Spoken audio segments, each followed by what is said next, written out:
다음 주제는 뭐 이미 다들 보셨을 겁니다. 다들 보셨을 텐데 터질 게 터졌다. 바로 김건희 씨의 공천 개입설.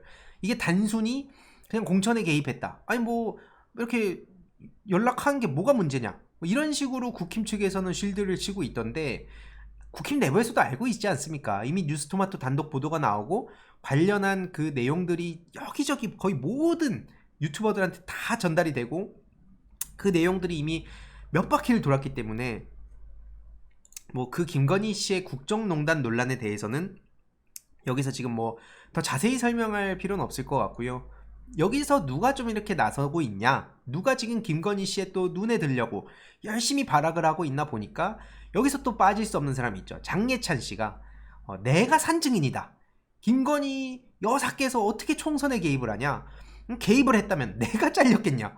이것도 웃겨요. 이런 어떤 그 자의식 과잉이 내가 자기가 산 증인이라 그러면서 한마디로 나는 억울하게 그것도 20대 초반 시절에 친구들이랑 좀 사담 조금 주고받았다고 공천이 배제됐는데 여기 김건희가 개입을 했다면 이런 일이 벌어졌겠냐? 아니 누가 보면 아니, 김건희 씨가 지금 그럼 장예찬 씨를 너무나 아껴가지고 그래가지고 장예찬이란 사람을 막 지켜주고 뭐 이렇게 생각하고 있는 것 같아요. 그리고 자기가 좀 여기저기 방송 나가가지고 소위 막 친윤 스피커네 뭐네 하면서 막 한동훈 또 까고 뭐 여기저기 또 막 기사 나오고 그럼 진짜 본인이 엄청난 이 세계의 중심이 된 것처럼 생각하는 것 같은데 글쎄요.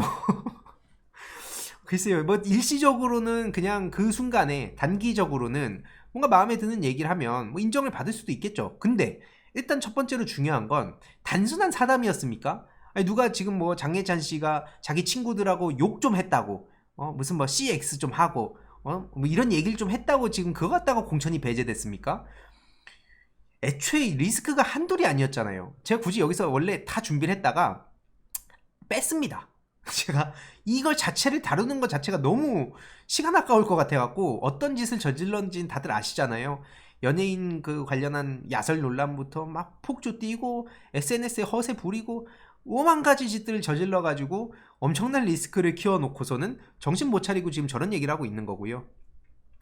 진중권 씨가 또 무슨 얘기를 했었습니까? 의대 2,000명 증원. 아 이거 김건희랑 막 1시간 가까이 통화해보니까 무려 김건희 여사의 뜻이 너무나 완강하더라. 이 얘기를 분명히 했는데 대통령실은 또 갑자기 이런 말을 한단 말이죠. 윤석열이 2,000명 고집했다는 건 가짜뉴스다.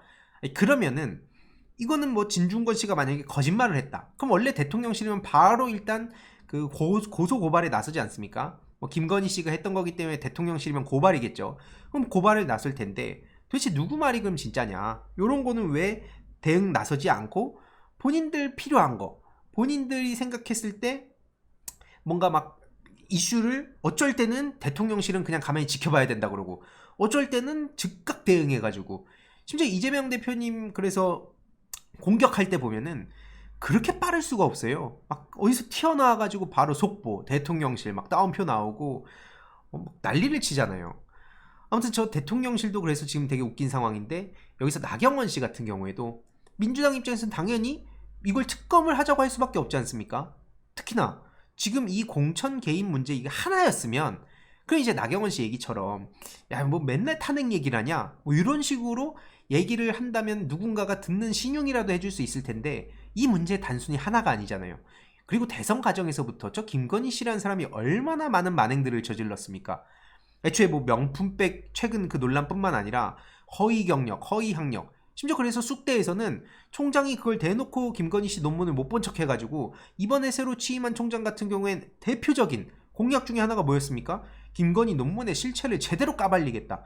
그러니까 그 이후에 갑자기 쑥대에서 말 같지도 않은 뭐 실무적 이유를 들면서 이 총장 다시 바꾸려는 거 아니냐 이런 얘기까지 나왔었잖아요. 모든 게 다 김건희 중심으로 돌아가고 건희기 같은 경우에도 건희기가 돼버리고 이런 무수히 많은 일들이 있었기 때문에 그 연장선상으로 해가지고 이건 김건희 책임이 굉장히 크고 국정농단 차원 이게 하도 국정농단이라는 얘기를 많이 하니까 사람들이 무뎌진 것 같은데 그런 차원으로 봐서도 안 되는 거다. 그래서 여기까지 온 건데 그 김건희 씨 눈에 들고 싶은 건지 사사건건 탄핵 빌드업이라면서 뭐라 그럽니까? 여성한테 모멸감을 준대요. 저는 기본적으로 저도 성평등한 사회를 그 지향하고 그 방향으로 당연히 가야 된다 생각하고 그런 의미에서 최근 딥페이크 사태를 두고 이준석 씨 같은 사람이 726명 운운하면서 뻑가랑 막 그런 식으로 막 과잉 규제 우려된다. 이런 식으로 얘기했던 거에 전혀 동의할 수 없습니다. 근데 그렇다고 해서 저 나경원 씨처럼 그것도 자기가 필요할 때 여성한테 모멸감을 준다 이런 얘기를 갖다가 쓰는 거는 타당하다고 볼 수 있습니까? 뭐만 하면은 그냥 여성에게 모멸감을 준대요. 김건희 씨를 이런 앞선 여러 가지 합리적인 이유들로 인해서 그래서 비판을 하면 야 어떻게 여자한테 이렇게 모멸감을 줄 수가 있어. 박근혜 씨도 똑같았죠. 그 박근혜 정부 때 비판을 하면 박근혜가 여자라서 인정을 안 하려는 거다. 실제로 그래서 예전에 워마드 같은 데서도 박근혜 여자라서 지금 이렇게 남자들이 공격을 하는 거다라고 얘기를 실제로 그 제 앞에서도 한 사람이 있어서 제가 굉장히 놀랐었거든요. 아니 이거는 박근혜가 여자라서 공격을 하는 게 아니라 여자 대통령이 됐고 그 이후에 저지른 짓들 보면 최순실뿐만 아니라 지금 뒤에서 막 위안부 15년도 당시에 한일 위안부 합의라든지 이런 문제들이 많으니까 그거에 대해서 비판을 했고 책임을 지라고 얘기를 하는 건데 이게 어떻게 여성에게 모멸감을 준다고 얘기할 수 있냐. 그럼에도 불구하고 지금까지도 저런 얘기를 하는 사람들이 있다는 거죠. 그리고 이제 장성철 씨 같은 경우에 지금 무슨 얘기를 하고 있습니까? 김건희 총선 개입 의혹 관련해서 이거는 아직 터진 것도 아니다. 한마디로 어마어마한 일들이 있다는 거를 국힘 쪽에 있는 사람들도 거의 대부분 알고 있다는 거예요. 그러니까 처음에 터질 게 터졌다. 국힘 당직자들도 애지간한 사람들도 다 알고 있었던 얘기인 거고 이제 본격적으로 드러날 일만 남았는데 여기서 갑자기 계속 무슨 뭐 자기가 반윤이다 뭐 쫓겨난 국힘에서 쫓겨나가지고 무슨 진짜 새로운 보수의 깃발을 들고 나서겠다 이런 식으로 계속 언플하던 이준석 씨가 뭐라고 하냐 보니까 선의의 조언 타령을 했어요. 그래서 많은 사람들이 뭐지? 이런 생각을 하지 않았습니까? 이게 갑자기 웬 이상한 소리지? 김건희 총선 개입설에 무슨 선의의 조언? 그래서 여기서 누구보다도 이준석이란 사람을 잘 아는 이준석이란 사람이 어떤 방식으로 정치를 해오고 어떤 방식으로 살아남기 위해서 자기의 권력욕을 위해서 얼마든지 국민들을 속일 수 있는 그 소위 양도구육을 하는 그 실체를 누구보다 잘 아는 신인규 위원장이 최근에 유튜브에 굉장히 날카로운 비판과 질문들을 하고 있습니다. 간단히 요약을 해보자면 김건희 선거 개입 관련해서 둘이 윤석열 김건희가 공모를 했다면 이거는 공무원의 선거법 선거 개입 위반이고 만약에 김건희 단독으로 했다면 이 또한 마찬가지로 그 매수 유도죄에 해당될 여지가 있다. 특히 법적으로 지금 윤석열 정부의 문제가 뭔지를 매불쇼를 비롯해서 굉장히 다양한 방송에서 조목조목 비판을 하고 있는 상황입니다. 신인규 변호사가 저랑도 화요일 오전에 그 박지훈 변호사님이 진행하는 뉴스토마토에서도 같이 방송을 하는 중인데 아주 날카로워요. 국힘 당대표를 지낸 사람들한테 공개 질의까지 합니다. 한마디로 여기서 그치는 게 아니라는 거죠. 대표적으로 이준석 당대표 시절 21년 7월부터 22년 7월까지 당대표로 있었습니다. 그리고 그때 이준석 씨 같은 경우에도 지금까지 자랑하는 게 뭡니까? 내가 대선을 이겼고 내가 있을 때 지선을 얼마를 이겼고 막 그런 식으로 얘기를 하면서 열심히 자기의 전리품을 챙기려고 할 땐 그렇게 신나게 자기 그 광을 팔아요. 그래놓고 정작 이런 문제에 대해서는 선의의 조언 타령하고 그냥 못 본 척 넘어가려 하고 말장난으로 때우고 하지만 누구보다 이준석을 잘 아는 신인규 씨가 이거에 대해서 공개 질문을 합니다. 당시 이준석이 공관위원장으로 정진석을 임명했었다. 그럼 일단 정진석 임명은 당신의 뜻이었냐? 아니면 김건희의 개입이었냐? 우선 이걸 밝히라는 거고요. 특히 22년 6월 창원 그 의창 재보궐선거 때도 김영선 의원을 공천했었는데 여기에 김건희 개입이 있었는지도 밝히라 이겁니다. 왜 김영선 같은 사람을 당대표로서 공천을 했어야 되냐? 이게 굉장히 중요한 질문이거든요. 왜냐면 김건희 씨가 이번 딱 한 번 했다고 보시는 분들 계십니까? 여태까지 아무런 문제도 없고 딱 김영선이라는 사람 한 명한테만 그렇게 보는 사람 없죠. 그리고 실제로 여권 내부의 정보를 많이 알고 있는 장성철 씨도 아직 이거는 10분의 1도 안 터진 거라고 얘기를 하고 있고 그래서 지금 이렇게 이준석 씨한테 공개 질문한 거고요. 김기현 전 당대표 23년 3월부터 23년 12월까지 당대표를 했던 김기현 씨한테도 김태우 그 논란의 중심에 있던 김태우를 대통령의 사면권이라는 무리수까지 써가지고 결국 참패를 당했는데 그때 당시에 여기도 혹시 김건희 개입이 있었던 거 아니냐라는 아주 날카로운 질문을 합니다. 그리고 한동훈 현 당대표 마찬가지로 김영선 컷오프를 비롯해서 김건희 개입설의 전모를 밝혀라. 근데 한동훈 대표는 쫄보기 때문에 소위 간철수랑 똑같다고 전 생각한다고 계속 말씀드렸죠. 여기저기 간만 보면서 본인이 결국 얘기하던 국민 눈높이도 제대로 맞추지 못하고 어디에서도 호응을 못 받으니까 친한계 의원들한테도 미심쩍은 눈초리로 지금 쳐다보게 만들게 만든 사람 아닙니까? 본인이 진짜 국민 눈높이에 맞춰가지고 예를 들어서 진짜 윤석열 정부에 맞서고 김건희 문제에 대해서 제대로 조목조목 지적했다면 적어도 그 국민들이 그래 그럼 일단 한동훈이 쇼를 하는 거든 아니든 일단 지금 윤석열 정부에 대해서는 제대로 맞서는 상황이구나 라고 그래 최혜병 특검부터 시작해가지고 김건희 특검 받고 그런 걸 쭉 추진한다면 내가 일시적으로 당신 좀 더 그 제대로 지켜보겠다 그렇게 된다고 했다면 그럼 친한계 의원들이 이런 식으로 거리두긴 하지 않았겠죠. 근데 그런가 싶으면서도 또 윤석열 그 대통령실 눈치 봐가지고 이재명 대표 대뜸 공격하고 그런 상황이다 보니까 갈팡질팡하고 여기저기 간만 보고 그러니까 결국에는 막 추경호 원내대표한테 대놓고 무시당하고 다른 지도부들한테도 무시당하고 친윤계 의원은 아예 사람 취급도 안 한다는 얘기가 나오지 않습니까? 그게 결국에 자업자득이라는 거예요. 아무튼 이런 상황을 두고 특히 신인규 변호사는 이준석 대표에게 강하게 분노를 합니다. 왜냐하면 당시 개혁신당을 이끌면서 김영선 의원과 소통하며 그 증거를 봤다는 식으로 얘기가 나오고 있는데 국정농단이 아니라 국정농락이라고 표현을 합니다. 이걸 보고 입 닫겠다는 건 뭐냐? 결국 양두구육했던 이준석이 또 본성 어디 안 가고 또 그 짓을 하려고 하는 거 아니냐? 그냥 조용히 김건희 감싸고 돈다면 당연히 이준석도 공범이다. 그리고 결국 국정농락 중대범죄의 방조범이 되는 것이고 이건 증거인멸까지도 된다. 너 행동 똑바로 해라. 그러면서 공개 질문을 한 겁니다. 그래서 이런 식으로까지 자기 권력을 확장하는 데에만 그래서 결국 본인들이 주도권을 져가지고 적절한 타이밍에 자기가 사람들의 이목을 끌고 그때 뭔가 또 어그로를 끌려는 거 아니냐. 지금 이런 얘기까지 나오고 있죠. 저런 인간이 개혁이라는 이 얘기를 앞장서서 얘기하면서 개혁신당이라고 아예 이름을 붙이는데 개혁신당 같은 말 같지도 않은 소리 하지 말고 개고기당이라고 해라. 요런 거 신인규 변호사 같이 방송하는 분이지만 진짜 잘하시더라고요. 최근에 그 한동훈 같은 경우에도 바지 사장을 넘어서 김민석 의원님이 반바지 사장이라 그러니까 이제 신인규 변호사는 쫄았다. 그 쫀 표정이 바로 보이잖아요. 쫄바지다 그냥. 요런 거 굉장히 잘하시던데 지금 하는 꼬라지 보면 이준석 씨 같은 경우에는 개혁이라는 택도 없는 소리를 할 게 아니라 너 그냥 개고기당으로 이름 바꿔라.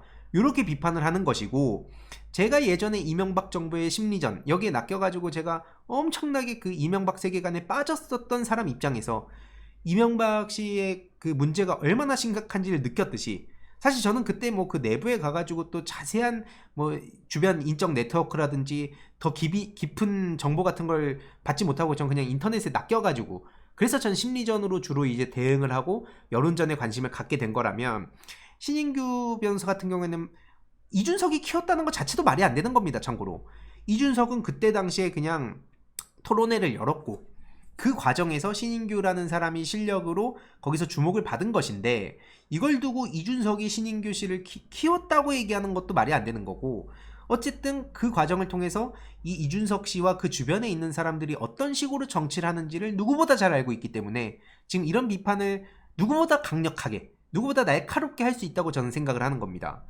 그래서 지금 정치인의 무한 책임까지 언급하면서 또 며칠 전에 이런 글도 남겼더라고요. 지금 총풍을 넘어서 건풍인데 그래서 이 공천 도장을 찍은 이준석 씨한테 계속 거듭된 압박을 하고 있다 보시면 되고요. 언제까지 김건희 감싸고 돌 거냐? 24년에 김건희가 총선 개입하고 22년에 안 했다는 보장이 어디 있냐? 그러니까 당신이 알고 있는 걸 있는 그대로 얘기를 해야 사람들이 이런 일이 있었구나라고 생각할 텐데 이런 거 저런 거 방송 나가갖고 무슨 선의의 조언 같은 이상한 소리 하고 완결성이 떨어진다는 얘기나 하고 이런 게 계속 반복된다면 당연히 이준석 씨도 방조범, 뭐 공범 이런 얘기가 나올 수밖에 없다는 의미입니다.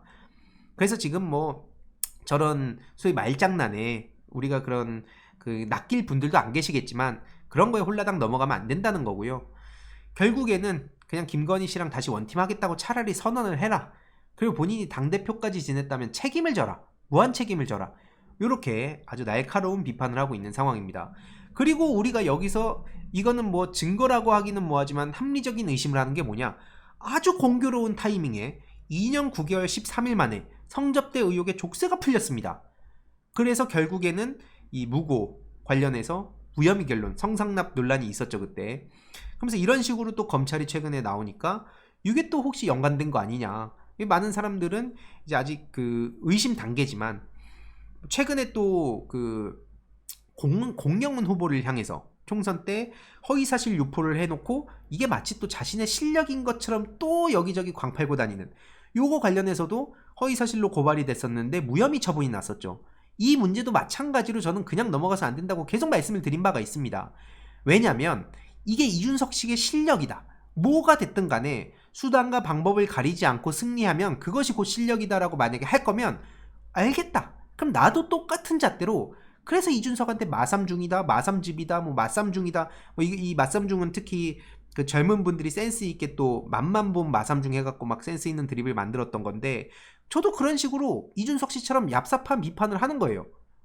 그러면 이준석의 그 지지자들도 그렇고 맨날 합리적이고 뭐 논리적인 거 얘기를 맨날 하니까 그럼 합리적이고 논리적으로 봤을 때 이준석이 하는 얍삽한 플레이들은 이게 능력 있고 젊은 사람의 센스인 거고 제가 이준석 씨한테 하는 건 뭐라 그럽니까 근데? 이거 열등감이다. 같은 잣대 들으면 이준석 대표는 이재명 대표한테 얼마나 열등감을 느끼고 있는 겁니까 도대체? 아니 누가 무슨 비판만 하면은 그냥 다 열등감 취급을 해요. 아니 그런 생각을 가진 사람들은 그럴 수 있겠죠. 일단 하버드 갔으니까. 그러면은 같은 잣대 들으면 이준석 대표가 한동훈 대표를 비판하면은 그건 한동훈의 그 강남 8학군부터 시작해가지고 검사 출신의 그걸 부러워서 열등감을 느껴서 저러는 겁니까? 아니 이준석 씨 지지자들이 혹 그 얘기하는 그 잣대대로면 이준석 씨 또한 제대로 남들을 비판할 수가 없어요. 그렇지 않습니까? 특히 여태까지 마삼중 될 때까지 맨날 남들 막 그 손바닥 위에 올려놓고 무슨 삼국지 자기가 진짜 무슨 천재인 것처럼 그 행세를 하고 다닐 때도 다 다른 사람들 배지 달아갖고 열등감 때문에 그랬다 그러면 받아들입니까? 애초에 이게 말도 안 되는 걸로 그냥 대충 퉁치고 넘어가려고 하는 건데 명확히 해야 될 건 저 얍삽한 플레이를 실력으로 인정할 거면 똑같이 보여주겠다는 겁니다.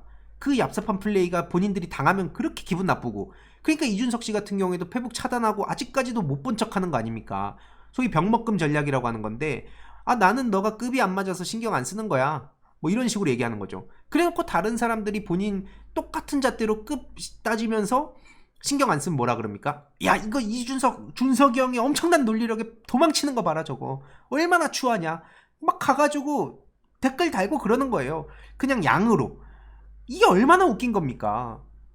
진짜 웃긴 사람들이란 거예요. 그래서 아무튼 그래서 제가 계속 말씀드리지만 정말 많은 사람들이 뭐 예를 들어서 이준석 씨를 응원하는 사람도 있고 비판하는 사람도 있고 정말 다양한 케이스가 있는데 이 신인규 변호사가 지금 굉장히 날카롭게 특히 이준석이라는 사람을 아주 가까이서 겪어본 다음에 이런 목소리를 내는 거기 때문에 저는 특히 주목해서 볼 필요가 있다. 굉장히 논리적으로 탄탄하고요. 특히 그래서 개인 유튜브도 지금 하고 계신데 저도 종종 봅니다. 뭐 같이 방송을 하면서도 실제로 찐 보수주의자다. 지금 정부 들어선 이후에 뉴라이트가 보수를 자처하면서 특히나 이게 엉망이 돼버렸는데 진짜 보수주의자들은 진보 보수를 떠나서 지금 윤석열 정부 인정할 수가 없다고 보는 게 타당한 스탠스라고 보고요. 당연히 그러다 보니까 신인규 변호사님이 생각하는 뭐 방향이나 속도나 이게 저랑 비슷할 때도 있고 다를 때도 있어요. 예를 들자면 대전제로는 뭐가 됐든 간에 지금 윤석열 정부 막아야 된다. 이거는 똑같죠. 이거는 거의 지금 태극기 부대 한 25% 정도를 제외한 나머지 시민들의 스탠스 똑같을 겁니다. 근데 그렇다고 해서 우리가 모든 사안에 대한 생각이 똑같진 않을 수 있죠. 그러면 그 가는 과정에서는 이거는 대화와 우리가 흔히 정치권에 바랬던 대화와 타협과 협치와 이제 여기서 먹히는 거지. 지금 저 인간들은 어떠한 대화도 통하지 않고 어떠한 협치할 생각도 없고 그저 반국가 세력으로 몰고 있기 때문에 여기까지는 뜻을 같이 해야 된다. 덧붙여서 저 이준석이라는 사람이 얼마나 사람들한테 그냥 말만 이렇게 요리조리 이렇게 떠들고 다니면서 얄팍하고 간사한 정치를 하고 있는지를 누구보다 잘 알고 있는 신인규 변호사의 유튜브도 가셔서 또 영상도 보시고 이 논리력에 또 빠지신 분들이 굉장히 많이 보이시더라고요. 그래서 이것도 한번 좀 추천을 드리고자 말씀을 드렸고요. 재미있게 보셨다면 구독과 멤버십 부탁드립니다. 특히 멤버십 희동이님들께 정말 감사드린다는 점 다시 한번 말씀드리고요. 주위에도 널리 공유 부탁드리겠습니다.